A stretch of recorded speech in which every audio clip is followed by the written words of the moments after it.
헌법재판소의 마흔역 관련 결정에 대해 심히 유감을 표합니다. 오늘 헌재의 결정은 의회 민주주의의 기본인 합의의 원칙은 외면한 채 민주당의 다수결 만능주의의 만행을 추인해 준 꼴이 되었습니다. 여야 합의 없는 일당 독재의 국회 표결에 절대적 효력을 주는 것이 과연 헌법 정신입니까? 법치주의, 민주주의의 정신입니까?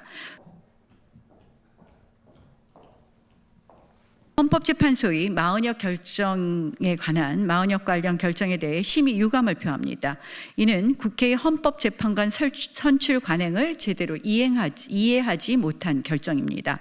헌법재판소는 결정문에서 대통령은 청구인이 헌법 제111조 제3항에 따라 재판관으로 선출할 사람이 헌법과 헌법재판소에서 정한 자격 요건을 갖추고 그 선출 과정에 의회 민주주의를 원칙으로 하는 헌법 및 국회법 등 법률을 위반한 하자가 없는 한 헌법 제111조 제2항에 따라 그 사람을 재판관으로 임명할 헌법상 의무를 부담한다고 명시했습니다. 그러나 과연 마흔역 후보자 선출 과정이 의회 민주주의를 원칙으로 하는 절차였습니까?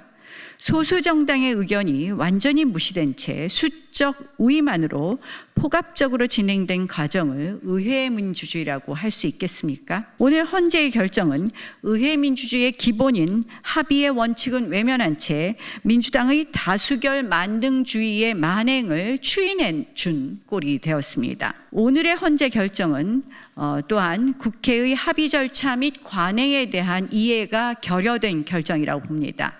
즉 국회 관습법을 무시한 결정입니다. 국회 추천목 3인을 여당 1인, 야당 1인, 여야 합의 추천 1인으로 구성하는 것은 국회의 오래된 관행입니다. 수십 년간 지켜온 여야 합의 1인 추천 관행은 헌법재판소의 정치적 중립성을 위한 최소한의 안전장치였습니다. 국회에서 여야 합의에 의한 안건 상정 자체도 중요한 국회 관행입니다.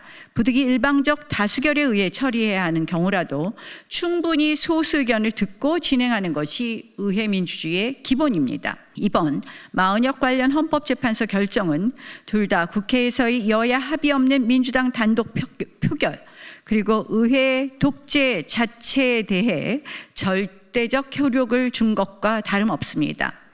거대 야당 민주당이 여야 합의도 없이 의석수만 앞세워 밀어붙여도 된다는 것입니까? 그것이 진정 헌법 정신일까요?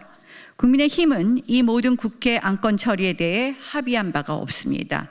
여야 합의가 실질적으로 되지 않은 마흔역 후보 추천, 인사청문회 일정, 인사청문회 결과 보고서 채택, 마흔역 임명 촉구 결의안 모두 여야 합의 없는 민주당의 독단적 단독 강행이었습니다. 여야 합의 없는 일당 독재의 국회 표결에 절대적 효력을 주는 것이 과연 헌법 정신입니까?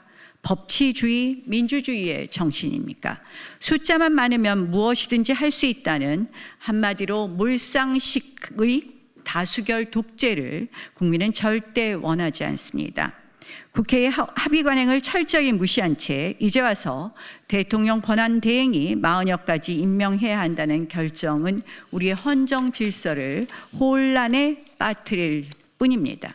정치의 사법화, 사법의 정치화가 결국 대한민국의 헌정 질서를 무너뜨리고 있음이 참담할 뿐입니다.